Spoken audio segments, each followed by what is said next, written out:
Hi, we're Prevention Plus. I'm Brooke Romero. And I'm Ray Lozano. And we are here today representing the Orange County Elks Lodge, number 1475. And normally you would be seeing us live and on stage, and we would have got you out of class today.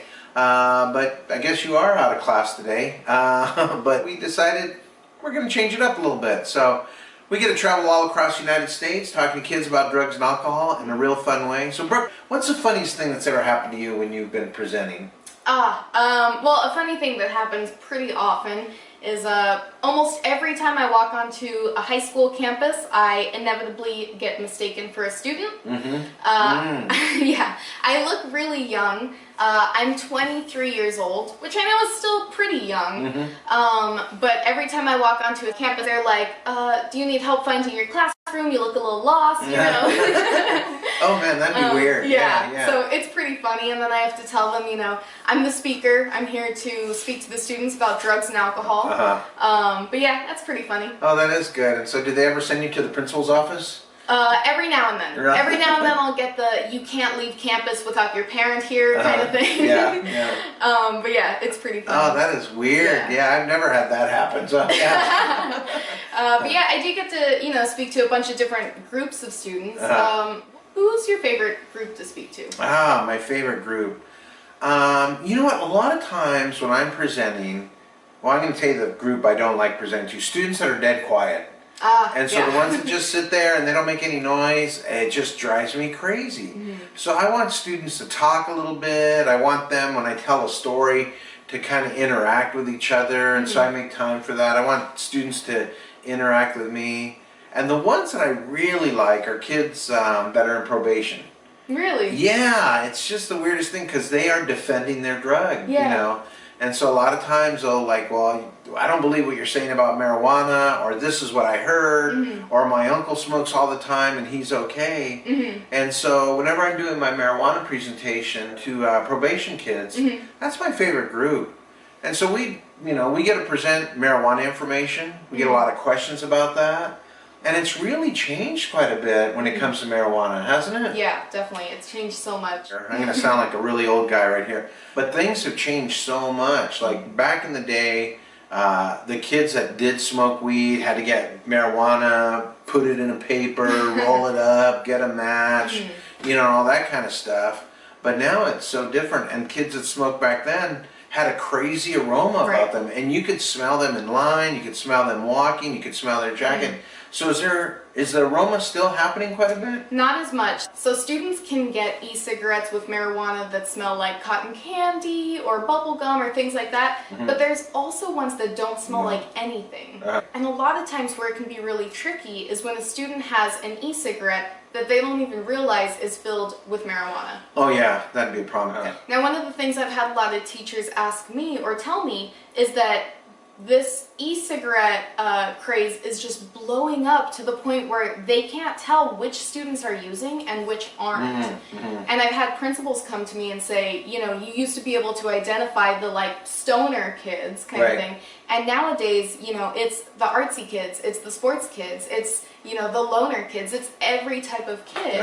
There's students in that group using marijuana, and it's just really difficult to identify now. Wow, that's crazy.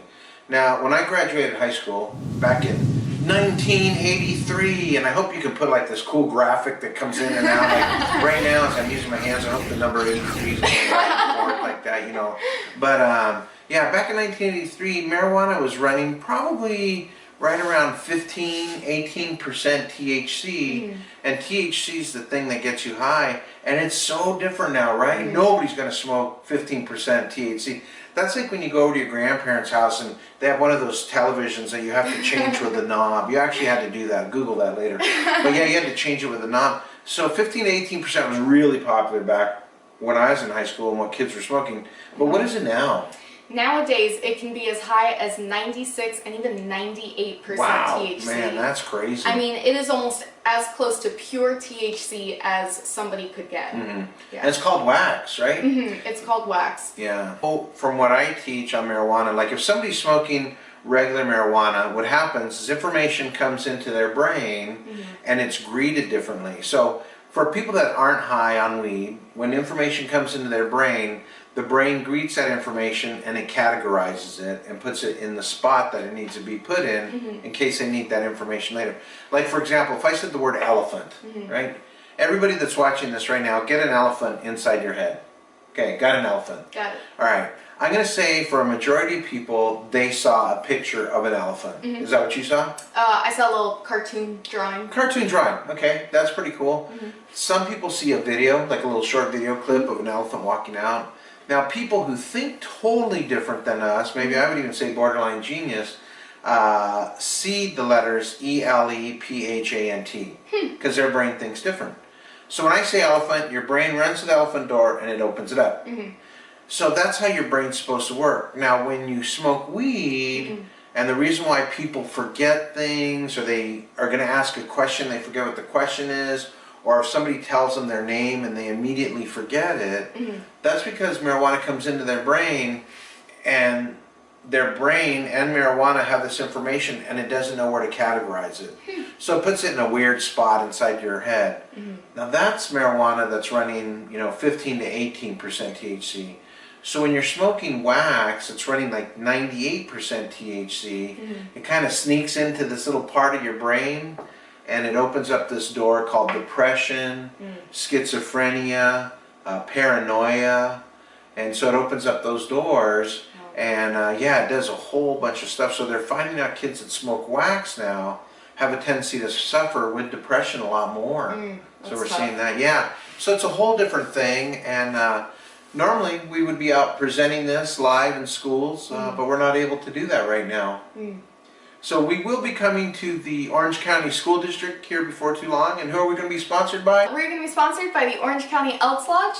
That's Elks Lodge number 1475. Right, so we'll be out at your school, hopefully once things are back up and running, maybe in the fall. We'll see you then, you guys.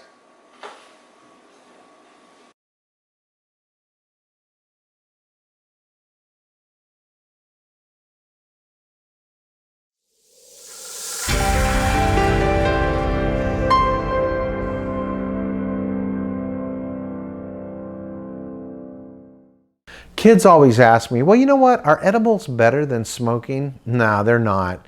The thing is, when somebody smokes a marijuana joint, it's definitely going to affect their brain, their lungs, their heart, and their reproductive system. When somebody eats an edible, it's going to affect their brain, it's going to affect their heart and their reproductive system, but it's going to bypass the lungs.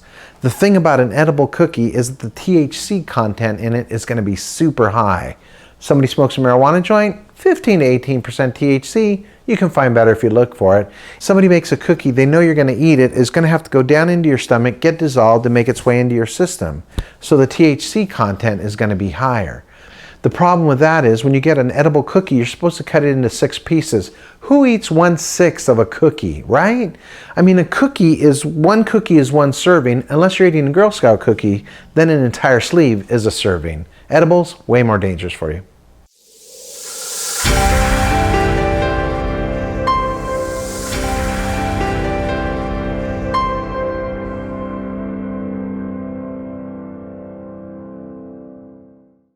There's 488 different chemicals inside a marijuana joint. Once somebody takes it, lights it, and starts to smoke it, 488 different chemicals slam into each other and they make 2,000 different chemicals. Out of the 488 different chemicals, 66 of those go straight to the brain. The main chemical in marijuana that gets people high is called THC, delta-9 tetrahydrocannabinol. This is the active ingredient in marijuana that causes a person to get high. What the marijuana plant sees THC as a natural pesticide. This is what it uses to protect itself against bugs. So next time somebody's smoking weed, they're smoking a natural pesticide.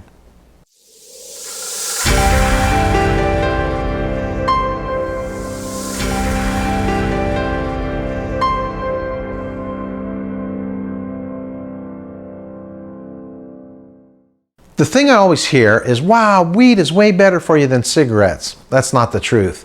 Marijuana actually does more damage to your lungs than cigarettes.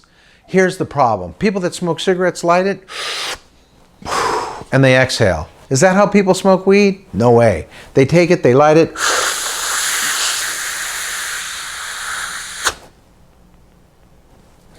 and they hold the smoke in their lungs a lot longer. The longer you hold the smoke in your lungs, that's where the more damage happens. If you take a hot shower on a cold day, what happens to your mirror? Gets all fogged up, condensation.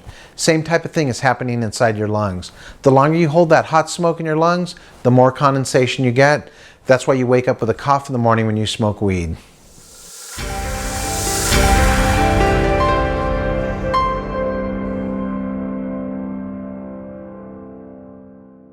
When somebody smokes weed, within 5 seconds, THC penetrates the lining of the lungs, goes into the bloodstream.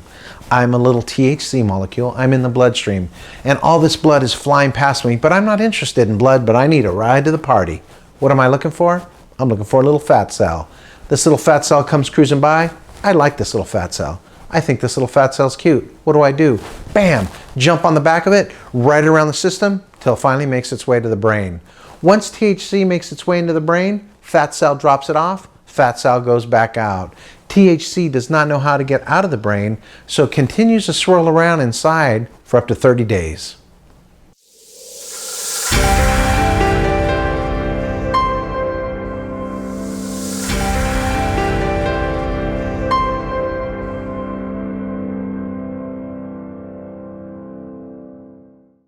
People ask me, why can't I remember stuff when I smoke weed? That's because your brain is being bombarded with THC, and THC is putting that information in the wrong category. Let's say behind me were all these doors. This one says girls' names, guys' names, passwords, directions. Something walks into the brain. Hey, what are you? Girl's name? Nice. Right behind girl name door. Cool. Another thing comes in, color, right behind color door. Cool. But the thing is, when you smoke weed, information comes to your brain. Your brain goes, hey, man, what are you? What? A girl's name? I don't know where that door's at. I'm going to put you behind janitor. Cool. Woo, you look important. What are you? George Washington information? I'm going to put you behind the burrito door. That's why you get those crazy thoughts when you smoke weed. Dude, I wonder if God sees the same colors I see. All that's happening is your brain is going in there, cranking open all these different doors.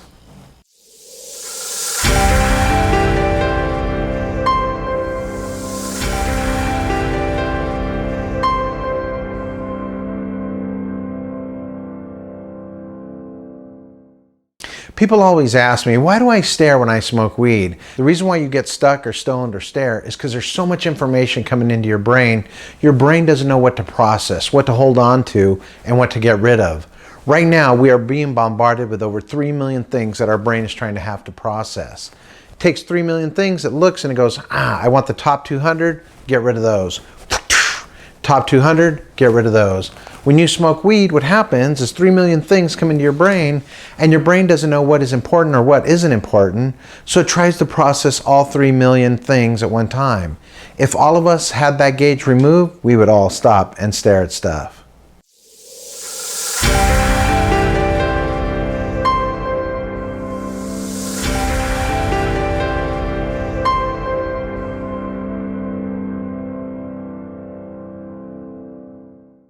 Anytime I talk about weed, kids always ask me, man, why do I have trouble remembering stuff? Or they'll be high and they try to read stuff and they have to read the paragraph over and over and over again before they can get that information in. And then other kids will tell me, man, I can really focus when I'm smoking weed and so I can really concentrate. Why does that happen? Here's the reason why you forget stuff when you smoke weed. I'm going to try to make it real simple for you, okay? Let's say behind me were all these doors, okay? And there's going to be like 10 billion doors. And every door is going to have a label on it. This door is going to say girls' names, guys' names, passwords, directions, football plays, movie lines, birthdays, okay? Our brain has no trouble recording information. It has trouble retrieving information. So there's stuff inside your brain, but your brain doesn't know how to get it out because it can't make a connection to it. So information comes into the brain categorizes that information. Hey, what are you? What? A girl's name? Follow me. I'm going to put you behind girl name door. Cool. I know where you're at. What are you? A color? Follow me. I'm going to put you behind color door. I know where you are. Okay? Wow, what are you? A math problem? Follow me behind math problem door. That's how the brain works. I'm going to go inside your head and I'm going to crank open a door that hasn't been open for a long time. Okay? Now don't panic, but once this door is open, it's going to be open for the rest of today. Some of you will probably go to a website or something and look up this song, because I'm going to sing the first line to a song, and as soon as I sing that first line to a song, I immediately want you to sing the next line right back to me, okay? Now get ready, because I'm going to go open this door that hasn't been open for a long time, okay? Get ready. Now I know you probably won't sing this out loud, but at least do it inside your head. Here we go. So tell me what you want, what you really, really want. Right? See how quick that came back to you? Some of you haven't even heard that song in years, and it immediately came right back to you. When I said, so tell me what you want, what you really, really want, your brain ran to the door that had a poster of the Spice Girls on it, opened it up, out comes Baby Spice singing that song, right? So the thing is, when I said that, your brain ran to that door, opened it up. That's how it categorizes information. Now here's the problem. When somebody smokes weed, THC goes into the system and it makes its way into the brain. And what happens is that brain greets that information, but it greets it with THC. So what happens is information comes in the brain and the brain's like, hey man, high five. What are you? What? A girl's name? I don't know where that door's at. I'm going to put you behind janitor door. Cool, I know you're back there. What are you, a color? Oh man, I'm going to put you behind birthday door. That'll be cool. Then what makes me sad about weed for high school kids is they'll study, smoke weed and study. Information comes in the brain and the brain's like, whoa, what are you, dude? You look important. What? George Washington information for a test of tomorrow? Follow me, George. So what it does is it puts that information and says, hey, yeah, here you go. So it says, I know where this door's at, man. You know, it says burrito on it, but that means George Washington. So it puts it behind the burrito door. This poor kid goes to take a test and it says, George Washington did what? The brain runs to the George Washington door, cranks it open, what comes out? Yeah, a burrito, right? George Washington did burritos. That's cool, right? How do you know that information is getting categorized wrong inside your brain? Here it is. If you know anybody that's ever smoked weed and they have those really weird conversations, dude, I wonder if God sees the same colors I see, right?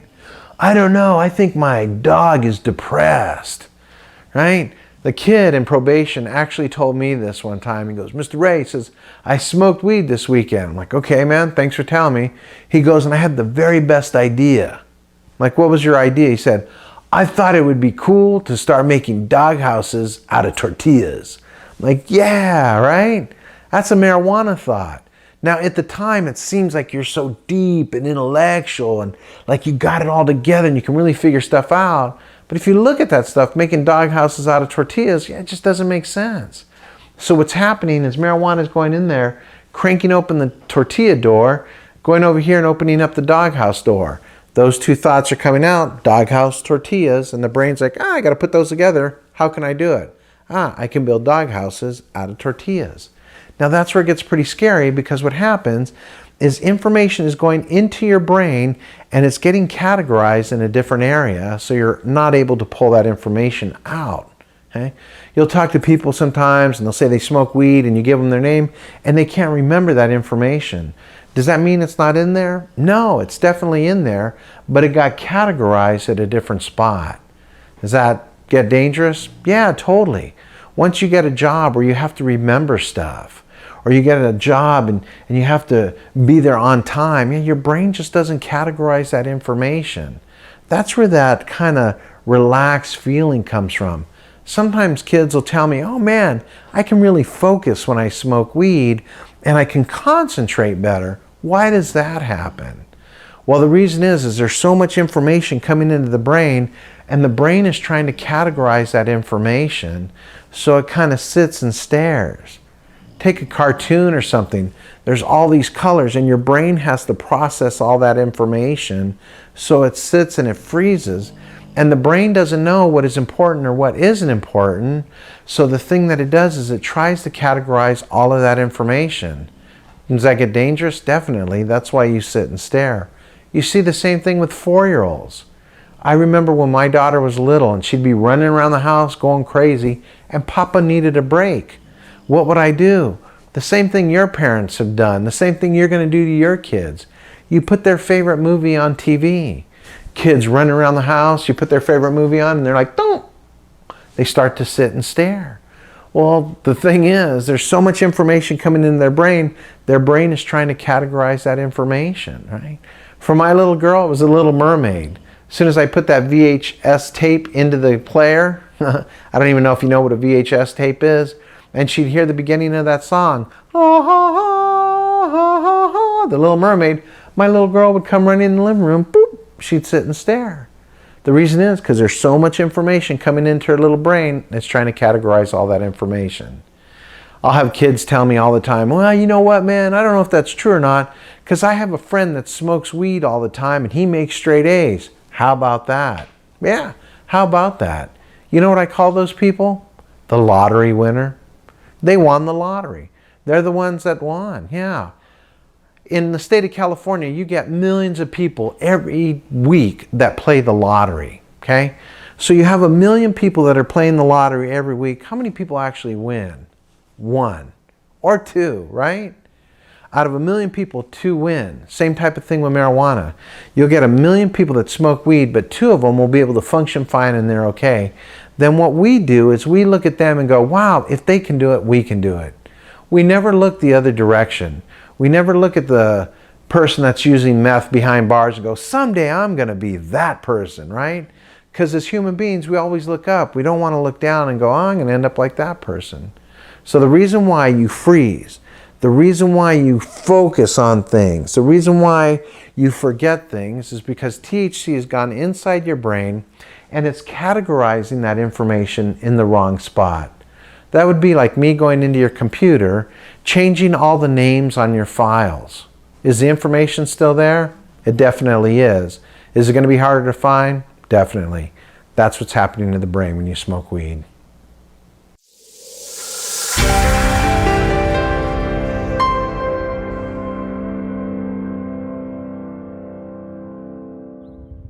Hey guys, Ray Lozano here, and I got an email from Casey out in Houston, Texas, and she asked me this question. Now at the end of my assemblies, a lot of times I ask 5 questions to determine whether you have an addiction or not. Now what I tell the kids is if they answer yes to 1 of the questions, they're on the road to an addiction. If they answer yes to 2 questions, it's a definite. What that means is the drug is starting to take over. If they answer yes to 3 or just the last question, it's a definite. The drug has taken over. They're not seeing any problems. School's still going well for them, but the thing is the drug is starting to take over. Casey, here's the 5 questions. Question number 1. If you were to go to a party and there's no alcohol or weed there, and you think to yourself, man, that's boring. If you just said yes to that, you have an addiction or you're on the way to an addiction. Question number 2. If you did go to the party and there was alcohol and weed there, and you're definitely going to drink till you get drunk or smoke till you get high, if a kid just answered yes to that question, they have an addiction in their life. The drug is starting to take over. Question number 3. If on Wednesday you start wondering where you're going to be drinking or smoking on the weekend, if they just said yes to that, it's definite. There's an addiction in their life because they're already starting to plan where they're going to be drinking or smoking on the weekend. Question number 4. If they've ever done something illegal or lied to get that drug. So if a kid's ever run into a grocery store, grabbed a bottle and ran out, told mom and dad they needed $20 for school, but they knew they were going to buy weed with that, that's a definite addiction if they've answered yes to all 4 of those. Now, if a kid's answered no to those 4, but just this last one, it's a definite addiction. If you've ever had somebody look at you and say, wow, man, you can really drink a lot or you can really smoke a lot, and you're a little bit proud of that, it's a definite. What that means is the drug has taken over. You're not seeing any problems, the kid isn't missing school, but the thing is, the drug is starting to take over. For kids underneath the age of 21 who start drinking alcohol, all it takes is a matter of 1, 2, 3, 4, 5 months. That's it. And they can become a full-blown, have a full-blown addiction to alcohol. That's why our drinking age is 21. If a kid waits till they're 21 and they take their first drink of alcohol and they think, I want to become an alcoholic, now it's going to take 1, 2, 3, 4, 5.5 years, not months.